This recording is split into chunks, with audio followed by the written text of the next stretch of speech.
म्हणजे महापालिकेच्या अनेक ठिकाणी खूप जागा आहेत. येस. हां, आणि आपण ते करू शकतो. चांगली लायब्ररी त्यांना उपलब्ध करून देऊ शकतो. ते पण आपण करू शकतो. म्हणजे आज त्यांना काय पाहिजे? त्यांना पाहिजे एक अभ्यासाची चांगली जागा पाहिजे. बरोबर. चांगली पुस्तकं पाहिजे Yes. त्यांना पाहिजे. निवासाची पाहिजे. समजा निवास ते कुठेतरी करतील. करतात. पण ह्या गोष्टी केल्या ना आणि खूप फायदा होतो. Yes. म्हणजे मी सावित्रीबाई फुले पुणे विद्यापीठात काम करत होतो आणि मी शंकर महाराज मठात जायचो. मी भक्त आहे महाराजांचा. मी त्यांना विनंती केली की तुम्ही रोज इथे इतकी खिचडी वाटतात. आमच्या विद्यापीठात गरीब विद्यार्थी खूप आहेत जे 2 वेळचा डबा, म्हणजे मला माहिती ना काही विद्यार्थी आजही ते एका वेळेच्या डब्यात 2 वेळेस जेवतात. आपल्याला आश्चर्य वाटेल. आज विद्यापीठात रोज किती विद्यार्थी खातात? किती? आणि 3 वर्ष झाले रोज खाणारे विद्यार्थी आहेत, रोज जेवणारे विद्यार्थी. बरं. 3,500 मुलं. रोज 3,500? रोज 3,500 मुलं 11 वाजता येतात.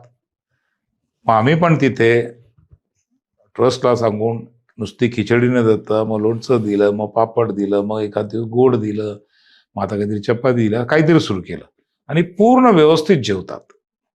तुम्ही एक दिवस भेट द्या तिथे. नक्कीच. 3,500 संख्या झाली आहे. 3,500 मुलं 11 ते 2 मध्ये रोज जेवतात. काय गरज आहे हो बघा तुम्ही. आज या 3,500 मुलांचं आपण हातभार लावला की नाही? बरोबर. त्या 3,500 मुलांबरोबर त्यांचे 3,500 कुटुंब निश्चिंत राहिले, उपाशी राहत नाही. 3 वर्ष झाली साहेब. तुम्ही एक दिवस जाऊन बघा. बरं, तिथे फक्त विद्यापीठातले नाही, औंधच्या ITIची मुलं येतात जवळची. खूप जवळजवळची मुलं यायला लागली आहे. मी तर आवाहन करेल तुम्हालाही, तुम्ही सांगा आपण असं अजून उपक्रम काही ठिकाणी चालवायचा. नक्की. स्पर्धा परीक्षा विद्यार्थ्यांसाठी 100% करू.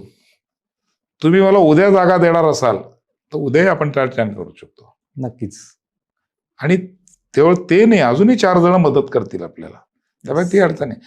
किमान तेवढा एक हातभार लागेल त्यांच्या याला सगळ्या. खूप मोठा हातभार आहे. उपाशी राहण्यापेक्षा काहीतरी मिळत आहे. उलट आहे, माझं म्हणणं उपाशी नाही. समजा त्याकडे पैसे असतील तर ते पैसे तो किमान 4 पुस्तके घेण्यात लावेल. 4 ठिकाणी ते क्लासेस लावेल. त्याचा ते सत्कारणे लागतील अजून त्यात. बरोबर. त्यामुळे असं जे जे असेल ना, मी केव्हाही या सगळ्या विषयात बरोबर यायला तयार आहे. आणि तुम्ही तर जगताय ती चळवळ, असं माझं मत आहे. तुम्ही त्यातनं आलेला आहे, तुमची पार्श्वभूमी अशी आहे, त्यामुळे तुम्हाला जेवढं माहिती नाही त्यामुळे आपण नक्की करू. नक्की 100% ह्या मुलांना करणाऱ्या, आणि खूप केलं पाहिजे.